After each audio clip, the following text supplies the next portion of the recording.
কাজের ফাঁকে যেতাম ছুটে দেখতে সাথীর মুখ, রেশমি চুড়ি কাজল টিপে খুঁজে পেত সুখ।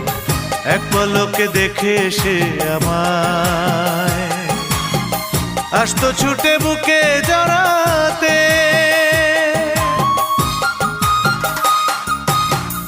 এখন বলো দেশে যাব কার সাথে, এখন বলো দেশে যাব কার সাথে।